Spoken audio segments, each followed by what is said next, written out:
El Consejo Potosino de Ciencia y Tecnología y Radio Universidad presentan La Neta de la Ciencia. Espacio informativo sobre todo lo acontecido en ciencia, tecnología e innovación En San Luis, México y el mundo. ¡Comenzamos!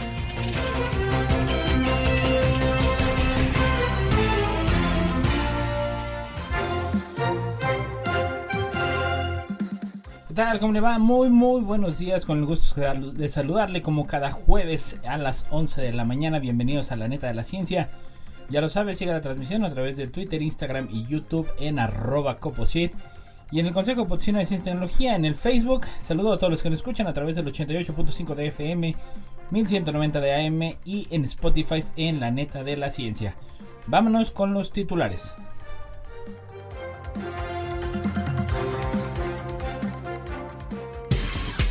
titulares.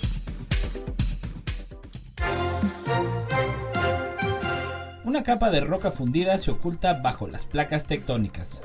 Anticuerpos biespecíficos, el penúltimo cartucho en el arsenal oncológico. Botánicos, ¿los dinosaurios del siglo XXI? Julia Carabias, la gravedad de la pérdida de biodiversidad aún no está en la conciencia de la gente. Rayos gamma y mutantes para ayudar al camote del cerro. Crean un hidrogel de nanofibras cargado con células madre que aportará beneficios en la enfermedad de Crohn. Los genes no son todo en la cadena hereditaria. Conoce el rol de la epigenética. Esperanza en una bacteria común para devorar plástico en la naturaleza. Estrés y cambios hormonales. ¿En las plantas? Los residuos plásticos llegan al Ártico procedentes de todo el mundo. El aprendizaje asociativo, la clave de la inteligencia artificial y de las palomas. Microsoft incorpora en su buscador la inteligencia artificial de OpenAI. Así es como puedes solicitar una pasantía en la NASA. Resistencia antibiótica cobrará la vida de 10 millones para el año 2050. Reducir la contaminación ayudará a combatir las superbacterias. Vacunas para abejas, un importante primer paso para evitar su pérdida. China afirma haber clonado 3 supervacas altamente productivas. Registran crecimiento más lento de la población mundial. El hielo marino antártico bate récord mínimo en registro por satélite. Transferencia cuántica de bioinformación a precisión y velocidad récord. En computación cuántica tan solo hemos fabricado máquinas de juguete, dice Serge Haroch, el premio Nobel que estudia los misterios de la luz a nivel subatómico. China aprueba proyecto para vigilar y evitar basura espacial con inteligencia artificial. La fórmula matemática que revela hasta qué punto el dinero nos da la felicidad. Noticias locales. Una capa de roca fundida se oculta bajo las placas tectónicas por Europa Press. Una capa de roca parcialmente fundida ha sido detectada bajo la corteza terrestre, lo que podría ayudar a resolver un antiguo debate sobre cómo se mueven las placas tectónicas. Los investigadores ya habían identificado manchas de fusión a una profundidad similar, pero el nuevo estudio, dirigido por la Universidad de Texas y publicado por Nature Geoscience, revela por primera vez la extensión global de la capa y su papel en la tectónica de placas. La capa fundida se encuentra a unos 160 kilómetros de la superficie y forma parte de la astenosfera, que se encuentra bajo las placas tectónicas de la Tierra en el manto superior. La astenosfera es importante para la tectónica de placas porque forma un límite relativamente blando que permite que las placas tectónicas se desplacen por el manto. Sin embargo, no se sabe muy bien por qué es blanda. Los científicos pensaban anteriormente que las rocas fundidas podrían ser un factor, pero este estudio demuestra que de hecho la fusión no parece influir notablemente en el flujo de las rocas del manto. Cuando pensamos en algo que se funde, intuitivamente pensamos que el fundido debe desempeñar un papel importante en la viscosidad del material, explica en un comunicado Yulin Hua, investigador postdoctoral de la Facultad de Geociencias Jackson de la Universidad de Texas, que dirigió la investigación. Pero lo que descubrimos es que incluso donde la fracción de fundido es bastante alta, su efecto en el flujo de manto es muy menor. Según la investigación de Hua, inició como estudiante de posgrado de la Universidad de Brown, La convección de calor y roca en el manto es la influencia predominante en el movimiento de las placas. Aunque el interior de la Tierra es en gran parte sólida, durante largos periodos de tiempo las rocas pueden desplazarse y fluir como la miel. Demostrar que la capa de fusión no influye en la tectónica de placas significa una variable menos complicada para los modelos informáticos de la Tierra, afirma el coautor Thorsten Becker, profesor de Jackson School.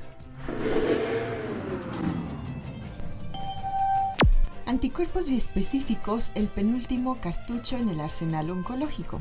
Y es que el penúltimo cartucho contra el cáncer tiene la forma de la penúltima letra del alfabeto. Hace décadas, la ingeniería genética permitió desarrollar en el laboratorio un tipo de fármacos que se inspiraban en los anticuerpos de nuestro sistema inmune. Estas moléculas, que ya nos resultan familiares tras años de pandemia, son unas proteínas en forma de Y que flotan por nuestro organismo en busca de su destino, es decir, el antígeno, ya sea en la superficie de una bacteria, en el receptor en un virus o en una célula tumoral. La ciencia consiguió reproducirlos artificialmente y dirigirlos a una diana que tuviera un interés terapéutico. De esta forma, surgió todo un abanico de tratamientos frente al cáncer y ante diversas enfermedades autoinmunes. Recientemente, el desarrollo biotecnológico ha perfeccionado esas moléculas y ha conseguido hacer un nuevo tipo de anticuerpos que puede reconocer y unirse a dos dianas a la vez, ya sea en la misma célula o en dos diferentes. Son los denominados anticuerpos bioespecíficos o bifuncionales. Entre sus ventajas, destaca que pueden llevar de la mano una célula del sistema inmunitario, como es el linfocito T, hasta una célula tumoral y de esta forma acabar con ella.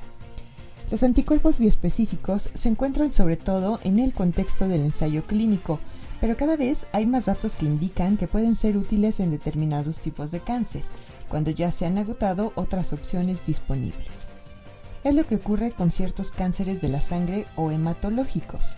Así, en determinadas clases de leucemia, linfoma o en mieloma múltiple, se ven ya resultados positivos en estudios clínicos donde los pacientes han recibido sin éxito otros tratamientos, incluidas las células CAR-T. Esta otra estrategia de la inmunoterapia consiste en extraer células inmunes, es decir, linfocitos T, del propio paciente para, una vez rearmadas contra las células tumorales, infundirlas en el enfermo con el objeto de que actúen intensamente frente al cáncer.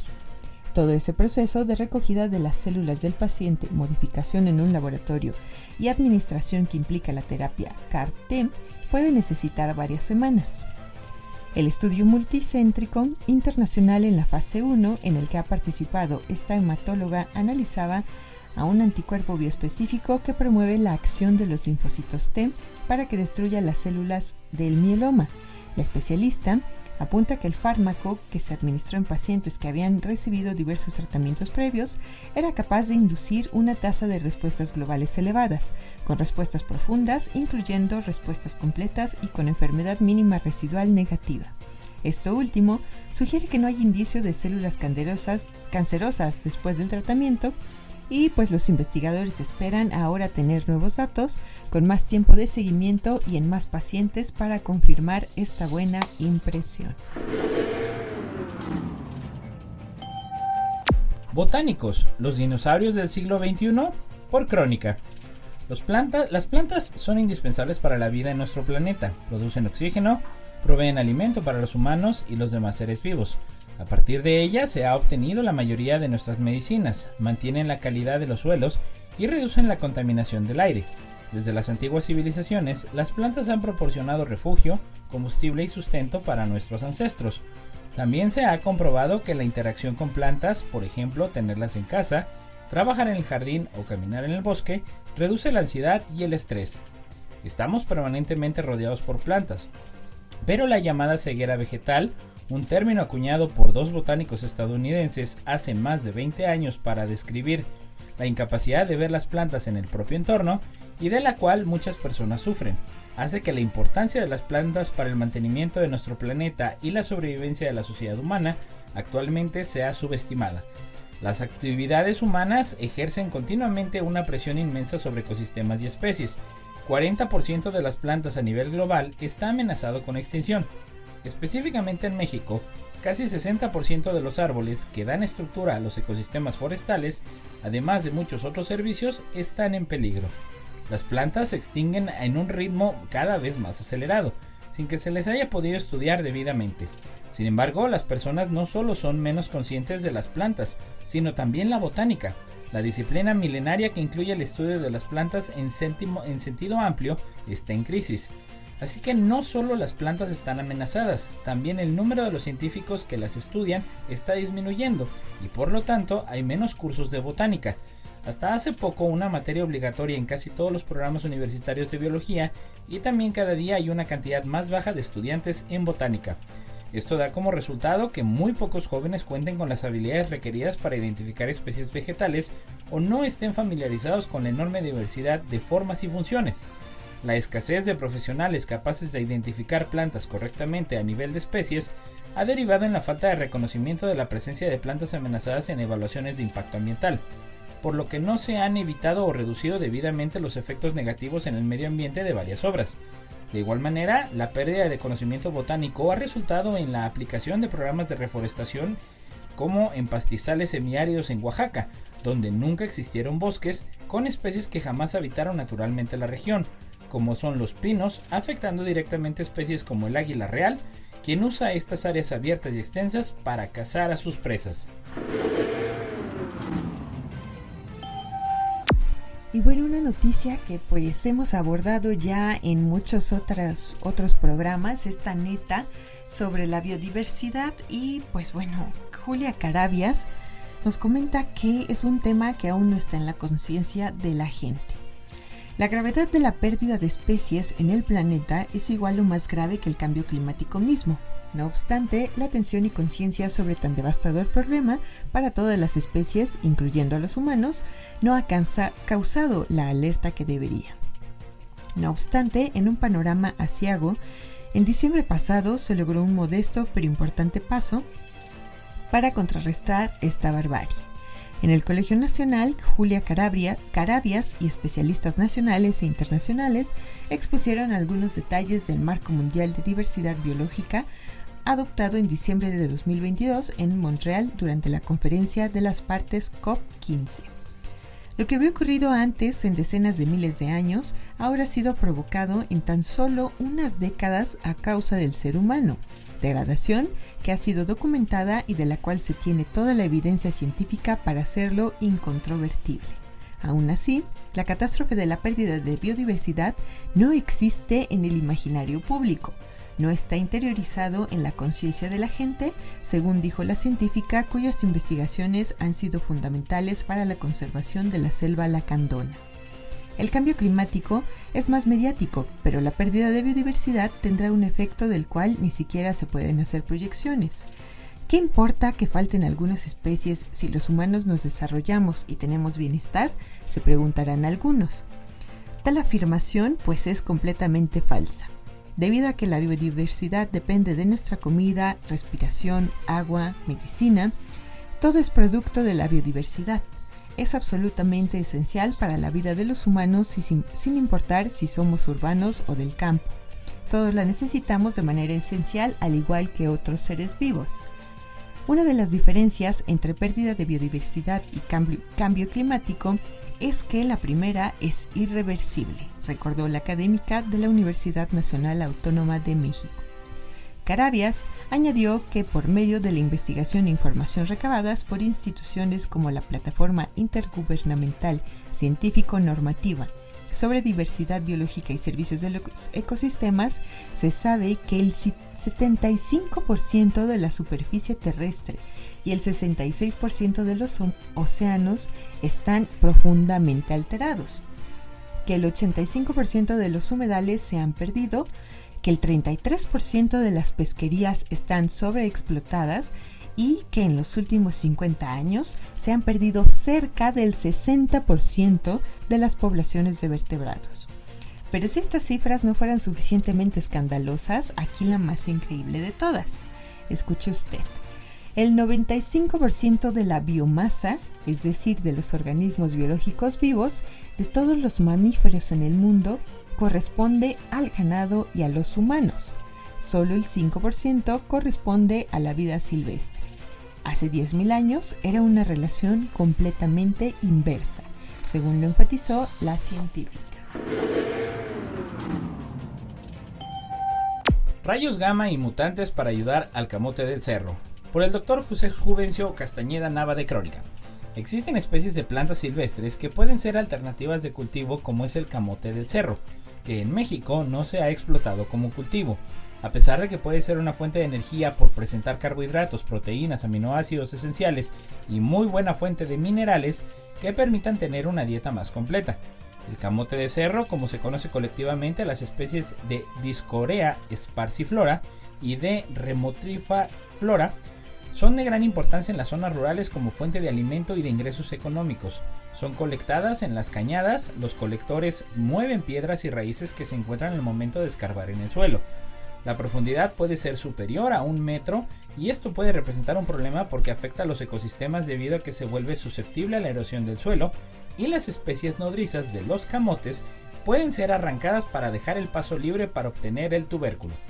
Además de tener presión por los recolectores de camotes, esta especie presenta el ataque de escarabajos que comen sus semillas, limitando la probabilidad de la reproducción sexual de esta especie, lo cual pone en riesgo la conservación de las poblaciones naturales de estas especies que se encuentran distribuidas en diferentes municipios de Jalisco y de sus estados vecinos como Nayarit, Zacatecas, Michoacán y Colima. La explotación de este recurso se utiliza año con año en el periodo de recolección, es de septiembre hasta mayo, que es cuando comienza a emerger los brotes del suelo, cambiando las características organolépticas del tubérculo y no tienen sabor agradable. Este periodo de recolección coincide cuando escasea el maíz y el frijol, que son productos únicamente en temporada de lluvias. Por tal motivo, el camote de cerro es una alternativa como alimento o de ingreso económico.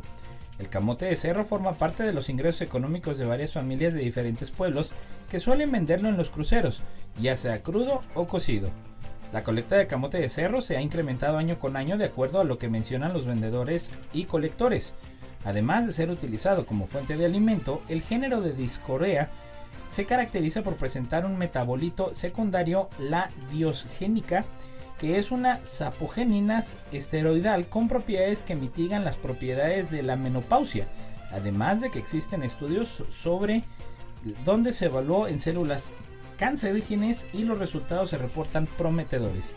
Estos cambios es una alteración genética que provoca un daño al romper la cadena de ADN, lo cual implica la reparación del material genético. En esta reparación del daño se pueden presentar aberraciones genéticas que pueden presentar variaciones en la expresión de ciertas proteínas que pueden dar como resultado ventaja a los organismos que la presentan o contrastemente con las plantas sean más susceptibles y puedan sucumbir con facilidad.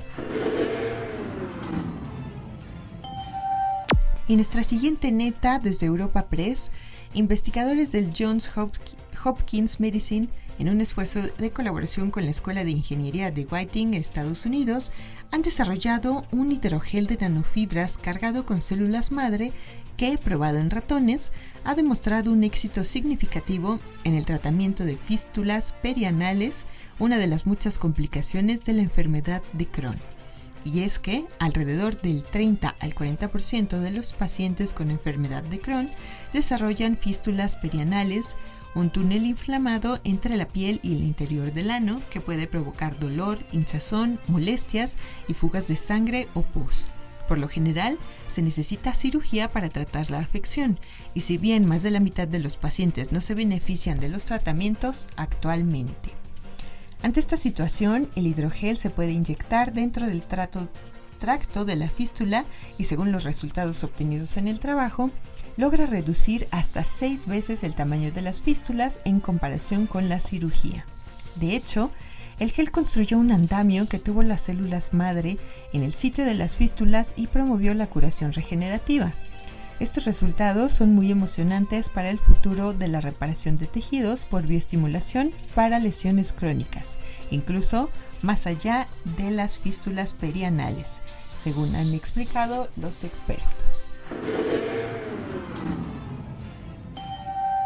Los genes no son todo en la cadena hereditaria. Conoce el rol de la epigenética, por Forbes México. Los detalles del estudio realizado en ratones se publican en la revista Cell y demuestran la importancia que en el medio ambiente a través de la epigenética pueden tener sobre el devenir de nuestras vidas y nuestros descendientes. Resume a EFE el investigador Juan Carlos Ispizúa, ahora director de los laboratorios Altos en San Diego. La herencia biológica es, por tanto, algo más que la simple herencia del ADN genómico, agrega el investigador, quien añade que este trabajo supone la primera evidencia directa de que la información epigenética puede transmitirse de forma estable a la descendencia a través de las líneas germinales paterna y materna. Si bien en los últimos años la comunidad científica ha comenzado a considerar esta posibilidad y a publicar resultados en este sentido, la opinión predominante es que la herencia epigenética entre generaciones no ocurre en mamíferos y que la herencia de padres a hijos se rige principalmente por la transmisión del ADN genómico. Y eso, subrayan los autores, que la herencia epigenética ya se ha documentado ampliamente en bacterias, protistas, hongos, plantas y ciertos animales invertebrados. Este nuevo trabajo lo amplía a mamíferos. Los investigadores demuestran en el estudio que la metilación del ADN puede transmitirse en ratones a su descendencia. La metilación es un proceso que dirige cuándo y cómo son activados y desactivados los genes que controlan el normal desarrollo del organismo y que pueden verse afectados por causas ambientales. Esta es en esencia en el desarrollo y el envejecimiento de un organismo y, por lo tanto, desempeña un papel crucial en numerosas enfermedades y en la progresión de muchos cánceres. En concreto, la nueva investigación identifica la herencia de marcas epigenéticas adquiridas en regiones concretas del ADN llamadas islas CGP, así como la transmisión de sus rasgos fenotípicos y su descendencia y en múltiples generaciones. Y también desde Europa Press, una bacteria medioambiental común, la Comamonas testosteroni, podría convertirse algún día en el centro de reciclaje de plásticos de la naturaleza. Mientras que la mayoría de las bacterias prefieren comer azúcares, esta bacteria, en cambio, tiene un apetito natural por los residuos complejos de las plantas y los plásticos. En un nuevo estudio dirigido por la Universidad Northwestern en Estados Unidos, los investigadores han descifrado por primera vez los mecanismos metabólicos que permiten a la bacteria digerir lo aparentemente indigesto. Esta nueva información podría conducir a nuevas plataformas biotecnológicas que aprovechen la bacteria para ayudar a reciclar los residuos plásticos, según publican en la revista Nature Chemical Biology.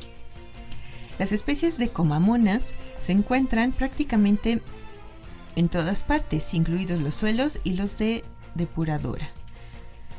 La bacteria llamó por primera vez la atención de los investigadores por su capacidad natural para digerir detergentes sintéticos. Tras un análisis más detallado, los científicos descubrieron que esta bacteria natural también descompone compuestos del plástico y la lignina. Aunque otros investigadores han trabajado en la ingeniería de bacterias capaces de descomponer residuos plásticos, Aristilde cree que las bacterias con capacidad natural para digerir plásticos son más prometedoras para aplicaciones de reciclado y a gran escala.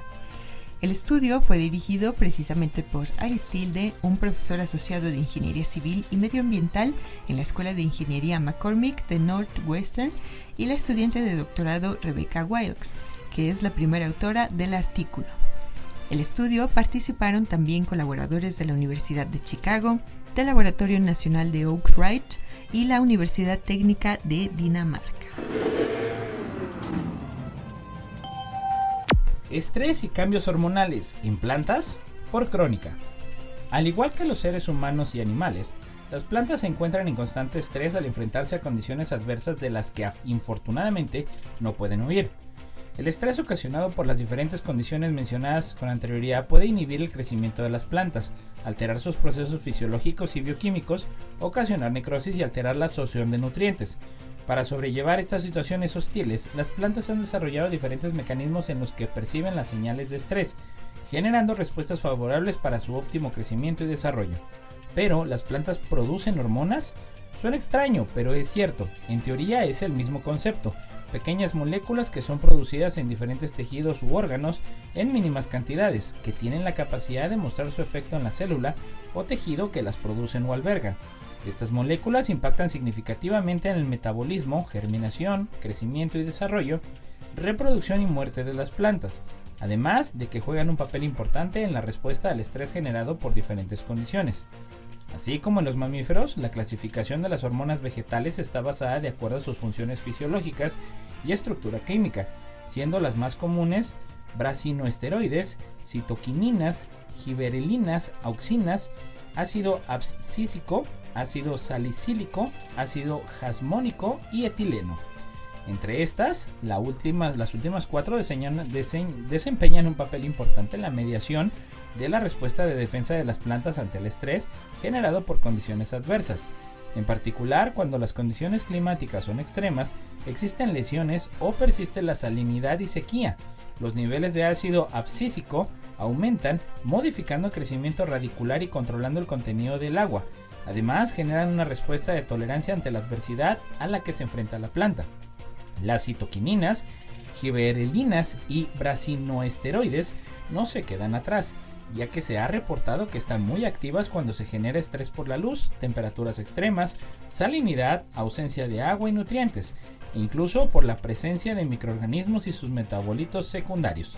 Si bien cada una de estas hormonas vegetales es importante para regular la respuesta de la planta ante las diversas condiciones de estrés, su contribución no es individual, sino que consta de una red de señalización compleja en la que involucra a las hormonas mencionadas anteriormente, incluyendo aquellas que juegan un papel muy importante en la estimulación del crecimiento vegetal, como las auxinas. Y en nuestra siguiente neta, pues también con relación al tema de los plásticos y los microplásticos, y es que los residuos plásticos que se encuentran esparcidos por el Ártico llegan hasta esta región procedentes de todo el mundo, y en gran parte de los países más prósperos e industrializados, según ha demostrado un equipo de científicos a partir de las evidencias recogidas por numerosos turistas. Esos desechos fueron posteriormente analizados en el Instituto Alfred Wegener, donde los científicos comprobaron que 1/3 de los restos que conservaban restos de etiquetas que permitían identificar su origen procedían de países europeos y en una gran parte de la propia Alemania. Los resultados de este trabajo, que se han publicado en la revista Frontiers, ha evidenciado que incluso los países más industrializados y prósperos como hacen contribuciones muy significativas a la contaminación de los ecosistemas remotos como el Ártico. Así, pusieron en marcha el proyecto en colaboración con las empresas que ofrecen viajes al Ártico, y los turistas que participaron recolectaron desechos plásticos en las costas del archipiélago noruego entre los años del 2016 y 2021. La mayor parte de los desechos que se encontraron procedían de la pesca, aunque no se pudo identificar su origen. Han observado los investigadores que han precisado que en los casos en los que sí fue posible detectar el origen, se comprobó que en gran parte venían de Rusia y de Noruega. Los científicos han comprobado que la contaminación plástica proviene de fuentes tanto locales como remotas. A nivel local, llegan al océano desde los barcos y desde las comunidades del Ártico con sistemas deficientes de gestión de desechos. Estos desechos plásticos plantean desafíos adicionales para los ecosistemas del Ártico, porque ya están sobrecargados a causa del cambio climático y, según los científicos, que han alertado de que el Ártico se está calentando a una tasa 4 veces mayor que la media mundial. Los científicos han subrayado además la importancia de reducir la producción mundial de plástico, especialmente en los países industrializados de Europa, América del Norte y Asia, ya que aproximadamente el 11% de la producción de plástico llega a las vías fluviales. No importa en qué parte del mundo estés, recuerda sintonizarnos en la web radioytelevisión.uaslp.mx. El aprendizaje asociativo, la clave de la inteligencia artificial y de las palomas, por Swissinfo. La inteligencia artificial y las palomas comparten más de lo que se puede suponer a primera vista.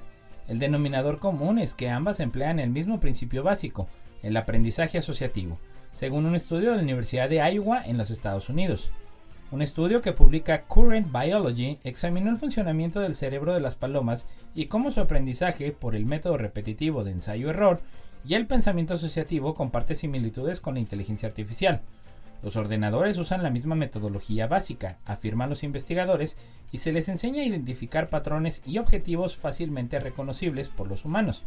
Aunque las máquinas, por su enorme capacidad de memoria y almacenamiento, superan con creces todo lo que el cerebro de las palomas puede intentar, las palomas son como maestros de la inteligencia artificial. Utilizan un algoritmo biológico el que les ha dado la naturaleza, mientras que el ordenador utiliza un algoritmo artificial que le ha dado los humanos, según el autor principal del estudio, Ed Wasserman, citado por la Universidad de Iowa. El denominador común es que tanto la IA como las palomas emplean el aprendizaje asociativo, y ese pensamiento de base es lo que permitió a estas acabar puntuando con éxito en una serie de pruebas que, si tuvieran que hacer las personas, obtendrían una puntuación baja y probablemente abandonarían, agregó el autor. El equipo sometió a 4 palomas a complejas pruebas de categorización que el uso de la lógica y el razonamiento no ayudaban a resolver. Sin embargo, los animales, gracias a un exhaustivo método de ensayo y error, fueron capaces de memorizar suficientes situaciones de la prueba como para alcanzar una precisión cercana al 70%. El proceso básico de hacer asociaciones considerando una técnica de pensamiento de nivel inferior es el mismo entre las palomas que hacen exámenes y los últimos avances de la IA, según el estudio. Sin embargo, las palomas no tienen ese proceso de pensamiento de alto nivel, por lo que no se interpone en su aprendizaje y, en cierto modo, lo facilita. Y en nuestra siguiente neta, Microsoft anunció el martes pasado en su sede al noreste de Estados Unidos que su buscador Bing contará con una versión asistida por la inteligencia artificial en colaboración con la empresa que creó la popular herramienta de inteligencia artificial ChatGPT, en la que los usuarios podrán buscar respuestas específicas, chatear con la inteligencia artificial y pedir inspiración. El director general de la empresa, Satya Nadella, dijo en el evento que la inteligencia artificial es ahora un copiloto para navegar por Internet y, según él, va a remodelar prácticamente todas las categorías de software. El director ejecutivo y cofundador de la empresa, Sam Altman, señaló que las dos compañías llevan trabajando juntas desde hace 3 años y que esta nueva versión de Bing ayudará a los usuarios a ser más productivos y mejorar su calidad de vida. Pues bueno, así es como vemos cada vez más aplicaciones de inteligencia artificial que tal vez ya estaban presentes en muchas de las tecnologías que utilizamos, pero bueno, ahora nos estamos dando cuenta y aprendiendo más, comprendiendo qué es la inteligencia artificial y cómo nos puede ayudar. Así es como puedes solicitar una pasantía en la NASA, por Jacqueline Tello del Universal. La Administración Nacional de Aeronáutica y el Espacio, NASA, abrió la convocatoria para que jóvenes interesados en diversas áreas de la aeronáutica e investigación aeroespacial puedan aplicar una pasantía en algunas de las sedes de la agencia estadounidense, por lo que aquí te contamos los detalles. A través de redes sociales, la empresa dio a conocer algunos de los programas que brindan un camino estructurado hacia un posible empleo de tiempo completo en la NASA después de la graduación. En el caso de pasante internacional, la NASA ofrece una lista de países que tienen convenio con la NASA, entre ellos México. La web señala que en caso de residir en algunos de los países, el estudiante tiene que comunicarse con la entidad que participa en el programa, que en este caso es la Agencia Espacial Mexicana. Los candidatos deben de estar cursando la licenciatura o posgrado en ciencia, tecnología, ingeniería o matemáticas o en un campo relacionado a la misión de la NASA. Asimismo, tiene que mantener un alto nivel académico, demostrar su interés por el programa y comunicarse con soltura en inglés. Cuando hay pasantías internacionales, estas se ofrecen en 3 temporadas del año: otoño, primavera y verano. El programa interno está dirigido a ciudadanos estadounidenses que son estudiantes de tiempo completo. Debe tener un mínimo de 16 años de edad al hacer la solicitud, tener un GPA o GPA acumulativo de 3 en una escala de 4, y para los pregrados o posgrados también tienen que estar inscritos de tiempo completo. También va enfocado a estudiantes estadounidenses de al menos 16 años, deben de estar inscritos o aceptados en una institución acreditada y estar cursando un título o un certificado. Además, deben mantener un promedio acumulativo de calificaciones de 2.9 en una escala de 4 y cumplir con 640 horas de trabajo antes de adquirir el título o certificado. Y en nuestra siguiente neta, el Programa de Medio Ambiente de las Naciones Unidas presentó en Barbados un estudio que advierte que para 2050 unas 10 millones de personas en el mundo podrían morir anualmente por la resistencia antimicrobial o antibiótica. Dicho estudio, expuesto durante el 6º Encuentro Global de Líderes del Grupo de la AMR, dirigido por la primera ministra de Barbados, Mia Mottley, enfatiza la necesidad de reducir la contaminación provocada por los sectores farmacéuticos, agrícolas y de salud. El estudio, a su vez, se concentra en las dimensiones ambientales que amenazan la efectiva prevención y tratamiento de infecciones causadas por microorganismos, dado que quien la padece no reacciona al efecto de los antibióticos o antivirales prescritos. La AMR aparece cuando algunos microorganismos mutan a causa de la sobreexposición o mala exposición a los medicamentos antimicrobianos y desarrollan resistencia a estas medicinas. La investigación exige además reforzar medidas para reducir la aparición, transmisión y propaganda de superbacterias, microorganismos unicelulares multiresistentes a los antibióticos que no conocen fronteras y que han provocado la muerte a humanos, animales y plantas. El estudio igualmente contiene medidas que propone atender la disminución del ambiente natural y el aumento de la resistencia antimicrobial, con el objetivo de abordar principalmente los recursos de contaminación de parte del precario sector sanitario, aguas residuales y los desperdicios municipales y comunales. Asimismo, el análisis recomienda crear un gobierno robusto y una infraestructura de planificación legal y reguladora a nivel nacional y que se aumenten los esfuerzos globales para mejorar la integración del manejo del sector del suplido del agua. De acuerdo con la Organización Mundial de la Salud, la resistencia antimicrobial se ubica entre las primeras 10 amenazas contra la salud en el planeta.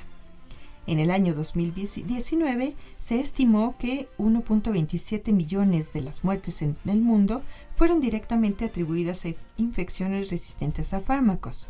En general, alrededor de 5 millones de las muertes fueron asociadas con la bacteria resistente a los antibióticos, por lo que se espera que para el año 2050 unas 10 millones de muertes sean directamente asociadas con esta resistencia, equivalente al total de defunciones provocadas por el cáncer en 2020. Reducir la contaminación ayudará a combatir las superbacterias. Por Europa Press. Reducir la contaminación ayudará a combatir las superbacterias, según ha puesto en manifiesto el Programa de las Naciones Unidas para el Medio Ambiente, PNUMA, en un informe presentado en días pasados en Bridgetown, Barbados, y en el que además se avista de que hasta 10 millones de personas podrían morir anualmente de aquí a 2050, debido a la resistencia a los medicamentos que han desarrollado algunas bacterias y otros microbios. El estudio se centra en las dimensiones medioambientales de los antimicrobianos, que es como se conoce a las bacterias, virus, hongos y parásitos que dejan de responder a los medicamentos, y es que el creciente uso y abuso de antimicrobianos y otros factores de estrés microbiano, por ejemplo, la presencia de metales pesados y otros contaminantes, crean condiciones favorables para que los microorganismos desarrollen resistencia. Esto, a su vez, plantea graves amenazas para la salud humana, animal, vegetal y medioambiental, la inocuidad de los alimentos, la seguridad alimentaria y la prevención, preparación y respuesta ante pandemias. En este sentido, en el trabajo se recuerda que los sectores farmacéutico, agrícola y sanitario son los principales impulsores del desarrollo y propagación de los antimicrobianos en el medio ambiente, junto con los contaminantes procedentes de sistemas deficientes de saneamiento, alcantarillado y residuos municipales.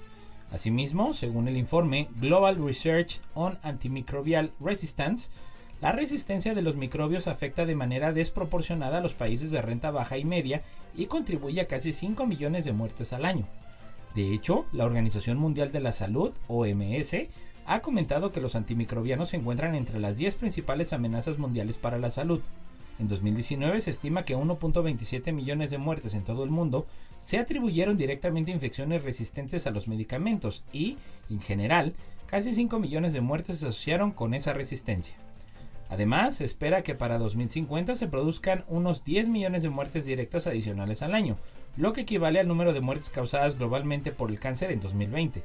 La contaminación del aire, el suelo y los cursos de agua socava el derecho humano a un medio ambiente limpio y sano. Los mismos factores que provocan la degradación del medio ambiente están agravando el problema de la resistencia a los antimicrobianos. Los efectos de la resistencia de los antimicrobianos podría destruir nuestra salud y nuestros sistemas alimentarios. Y en nuestra siguiente neta, Ángela Clemente nos comparte que las abejas, que son imprescindibles para la vida del planeta, pues de ellas depende la polinización de los cultivos, Estados Unidos acaba de aprobar una vacuna eficaz contra una bacteria que está acabando con la población de abejas en todo el mundo. La vacuna se ha probado con éxito en colmenas de la Alcarría en Guadalajara. Mariano Higues Pascual y Raquel Martín Hernández, doctores en veterinaria, son los dos investigadores que encabezan el equipo del Centro Apícola de Marchamalo, en Guadalajara, que ha colaborado con otros países para sacar adelante la primera vacuna para abejas. La empresa biotecnológica norteamericana Dalan Animal se puso en contacto hace 3 años con estos investigadores y explican que preguntaron si estaban capacitados para realizar un ensayo clínico en laboratorio y tras discutirlo, pues vieron que era una propuesta de trabajo muy interesante, ya que suponía un avance en las terapias tradicionales que se utilizan en la apicultura. Además, se trata de una colaboración que se concretó en un convenio de la Consejería de Agricultura a través del Instituto Regional de Investigación y Desarrollo Agroalimentario y Forestal de Castilla-La Mancha, órgano al que está adscrito este centro, y comenzaron a trabajar. El centro se ha encargado de probar la vacuna desarrollada para las abejas. Consistía en comprobar la eficacia de una sustancia que se aplicaba en el alimento a las reinas y ver si la inmunidad que transmite la reina hacia las larvas es capaz de reducir la mortalidad en la enfermedad del loque americano, según explicó Raquel Martín. Esta prueba consiste en que les suministran las reinas y se mantienen durante un tiempo en el laboratorio con unas obreras y el alimento donde viene la vacuna. Pasados 8 días, se introducen en colmenas huérfanas donde las larvas nacidas de esas reinas se enfrentan a las bacterias de la loque americana y se ve si mueren o no, según nos confirman estos investigadores. China afirma haber clonado 3 supervacas altamente productivas por DW. Según informaron medios estatales chinos, científicos habrían clonado exitosamente 3 supervacas, capaces de producir una cantidad mayor de leche que de lo normal. En concreto, se trata de 3 terneros, el último de los cuales nació a finales de enero en la región de Ningxia, como explica la CNN. Estos terneros fueron clonados a partir de las vacas altamente productivas, capaces de producir 18 toneladas de leche al año, o 100 toneladas de leche a lo largo de su vida.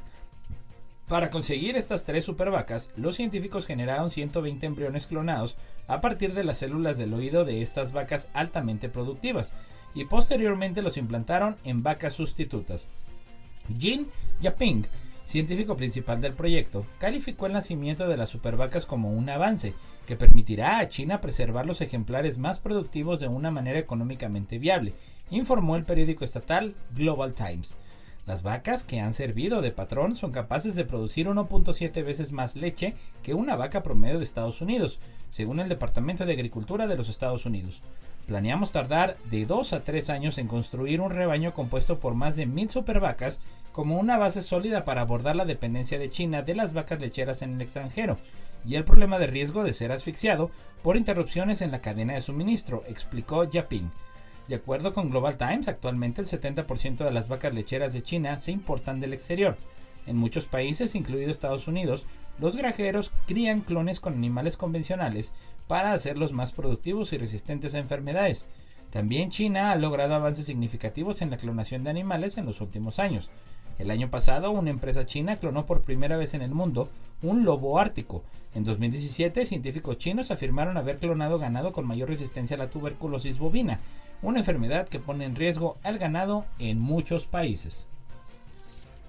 Y desde Crónica, a pesar de que el crecimiento de la población mundial se comenzó a ralentizar, es decir, a hacerse más lento, se espera que en el año 2050 el número de habitantes en nuestro planeta alcance 9.700 millones, en 2058 10.000 millones y en 2100 10.349 millones de personas, con los retos que esto implica, advirtió la investigadora del Instituto de Geografía de la Universidad Nacional Autónoma de México, Abigail Vanessa Rojas Huerta.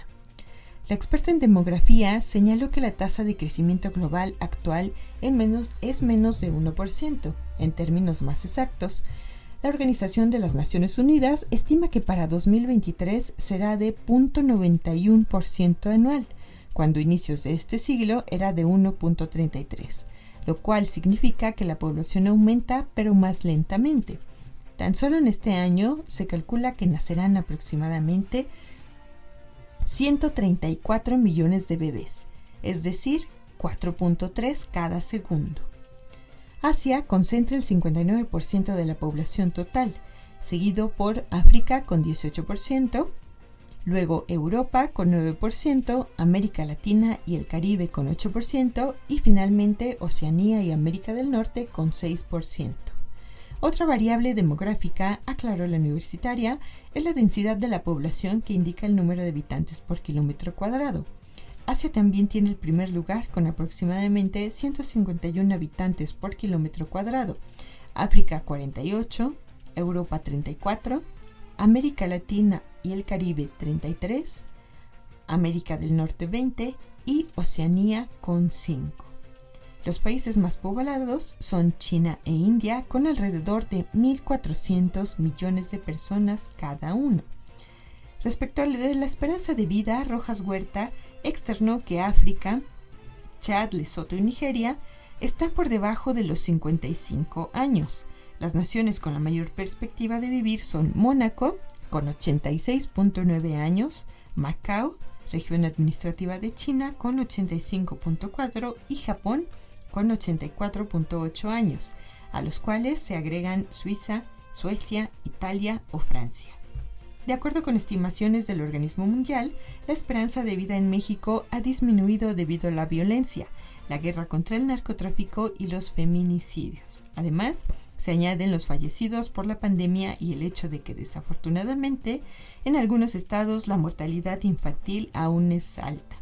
Actualmente, la esperanza de vida para los mexicanos es de 74.8 años, aseveró la investigación. El hielo marino antártico bate récord mínimo en registro por satélite, por Europa Press. La extensión de hielo marino antártico alcanzó su valor más bajo para enero en el conjunto de 2 satélites desde 1979, con un 31% por debajo del promedio, muy por debajo del récord anterior de 2017. Así, viene recogido en el último boletín mensual del Servicio de Cambio Climático Copernicus, el C3S, que destaca temperaturas excepcionalmente cálidas, con concentraciones de hielo marino por debajo de la media que prevalecieron en todos los sectores del Océano Austral. Al otro lado del mundo, la extensión del hielo marino del Ártico fue un 4% inferior a la media, siendo el tercer valor más bajo para enero en el registro de datos satelitales. Las concentraciones de hielo marino ártico fueron inferiores a la media en el mar de Barents y la región de Svalbard. Gran parte de Europa registró temperaturas del aire superiores a la media, incluidos los Balcanes y Europa Oriental, donde el día de Año Nuevo se registraron temperaturas cálidas récord. La región de Svalbard también registró anomalías cálidas destacadas. Se registraron temperaturas superiores a la media en el este de Estados Unidos, Canadá, México y en la franja sudeste-noreste a través del oeste de Rusia. Se registraron temperaturas inferiores a la media en Siberia, Afganistán, Pakistán y países vecinos y Australia. El Servicio de Cambio Climático Copernicus, creado por el Centro Europeo de Predicción Meteorológica a mediano plazo, en nombre de la Comisión Europea con financiación en la Unión Europea, publica mensualmente boletines climáticos sobre los cambios observados en la temperatura global del aire en superficie, la cubierta de hielo marino y las variables hidrológicas. Todos los resultados comunicados se basan en análisis generados por ordenador a partir de miles de millones de mediciones procedentes de satélites, barcos, aviones y estaciones meteorológicas de todo el mundo. Y desde Europa Press, un equipo de la Universidad de Sussex ha transferido información cuántica entre chips de un ordenador a una velocidad y una precisión récord, un paso adelante para un computador cuántico multitarea. Según el profesor Winfield Hensinger, que dirigió la investigación, el nuevo avance allana el camino para que sistemas que puedan resolver problemas complejos del mundo real, de los que son incapaces los mejores ordenadores que tenemos hoy en día. En la actualidad, los ordenadores resuelven los problemas de forma lineal, un cálculo cada vez. En el reino cuántico, las partículas pueden estar en dos lugares al mismo tiempo y los investigadores quieren aprovechar esta propiedad para desarrollar ordenadores capaces de realizar múltiples cálculos a la vez. Un escollo ha sido la necesidad de transferir información cuántica entre chips de forma rápida y fiable. La información se degrada y se introducen errores. Pero el equipo del profesor ha logrado un avance publicado en la revista Nature Communications que puede haber superado este obstáculo, según informa la BBC. El equipo ha desarrollado un sistema capaz de transportar información de un chip a otro con una fiabilidad del 99.999993% a velocidades récord. Según los investigadores, esto demuestra que en principio los chips podrían unirse para crear un ordenador cuántico más potente. En computación cuántica tan solo hemos fabricado máquinas de juguete. Serge Haroche, el premio Nobel que estudia los misterios de la luz a nivel subatómico, por BBC News. El físico Serge Haroche ha dedicado su vida a estudiar la mecánica cuántica, el mundo de las partículas subatómicas, donde ocurren fenómenos que desafían la intuición. Sus investigaciones en este campo le valieron el premio Nobel de Física en 2012, que recibió junto a su colega y amigo David J. Winland. Uno de los grandes problemas de estudiar partículas más pequeñas que un átomo, como los fotones, es que pierden sus propiedades cuánticas en cuanto interactúan con el mundo exterior. Haroche y Winland, sin embargo, dieron con la manera de observar y medir partículas cuánticas individuales sin destruirlas. Logros como este han significado un gran avance en una de las grandes promesas de la tecnología, la computación cuántica, ya sea de la luz visible de las estrellas y galaxias o de la luz invisible como las de ondas de radio, los rayos ultravioleta, los rayos X o todos los demás del espectro electromagnético. Segundo, todo el progreso que hemos logrado en la ciencia moderna diría que desde los siglos XIX, XVII y XVI proviene de la comprensión de fenómenos naturales que involucran luz. Esto nos ha llevado a una revolución tecnológica porque todos los instrumentos que han cambiado nuestras vidas como los computadores, el láser, internet, el GPS, todos vienen del conocimiento del mundo microscópico que obtenemos de la física cuántica y la teoría de la relatividad. La teoría cuántica nos da una buena explicación de las fuerzas de la naturaleza, la electromagnética, la nuclear fuerte y débil, pero hay una fuerza que está fuera de ese modelo, la gravedad, que se describe en la teoría de relatividad general de Einstein. Por eso es tan importante encontrar la conexión entre la relatividad general y la física cuántica, que creemos que entender eso sería útil para lograr una respuesta.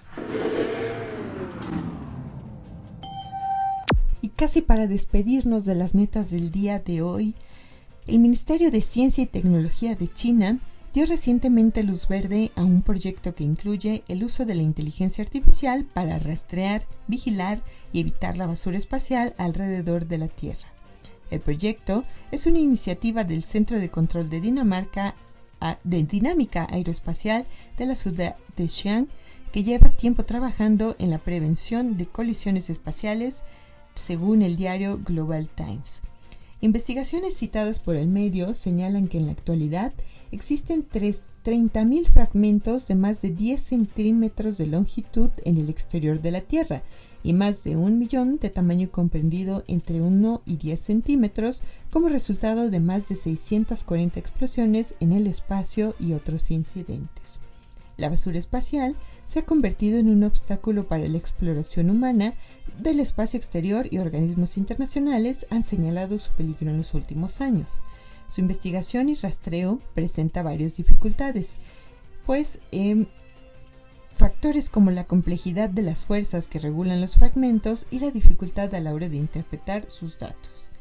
Según los expertos relacionados con el proyecto, gracias a la inteligencia artificial se podrán rastrear rápidamente los desechos espaciales y calcular su trayectoria basándose en una fusión de datos procedentes de diferentes fuentes. Además, la inteligencia artificial contribuirá a la comprensión del entorno en el que se mueve la basura espacial. El científico Jiang Yu declaró al medio que el proyecto será significativo para garantizar la seguridad de las aeronaves en órbita. En los últimos años, el programa espacial chino ha conseguido éxitos como alunizar la sonda Change 4 en la cara oculta de la Luna, primera vez que se logra, y llegar por primera vez a Marte, convirtiéndose en el tercer país tras Estados Unidos y la extinta Unión Soviética en amartizar. La fórmula matemática que revela hasta qué punto el dinero nos da la felicidad. Por BBC News. Parece obvio que más dinero significa más felicidad. Sin embargo, una vez que se satisfacen las necesidades básicas, las cosas pueden tomar un giro sorprendente. Nuestra relación emocional con los ingresos, las deudas y las pérdidas es compleja y matizada. Por supuesto que no hay duda de que el dinero tiene un gran poder y puede influir en las decisiones y acciones de las personas, y de que es una forma efectiva de resolver problemas, especialmente en tiempos de crisis. Pero, según investigadores, hace menos diferencia en términos de felicidad cuanto más rico te vuelves. Resulta que si tus ingresos anuales se duplican, por ejemplo, de $20,000 a $40,000, te pondrás feliz. Pero si quieres volver a experimentar el mismo nivel de incremento en tu felicidad y bienestar, otro aumento de $20,000 no sería suficiente. Te complacerá, pero no tanto.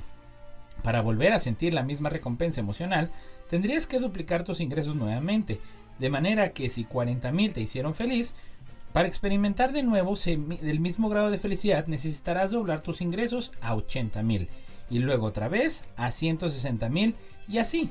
A pesar de la relación logarítmica entre el dinero y la felicidad, hay una advertencia, y es que la felicidad no es tan fácil de comprar. Si bien es innegable que las personas necesitan satisfacer sus necesidades básicas, hay después de ese punto varios factores que contribuyen significativamente al bienestar más allá de los ingresos.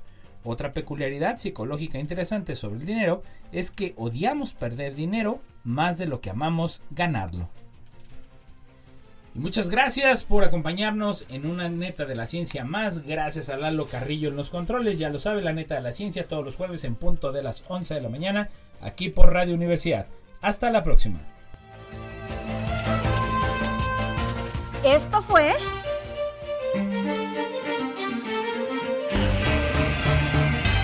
La neta de la ciencia. Noticiero de Ciencia, Tecnología e Innovación. Presentado por el Consejo Potosino de Ciencia y Tecnología y Radio Universidad.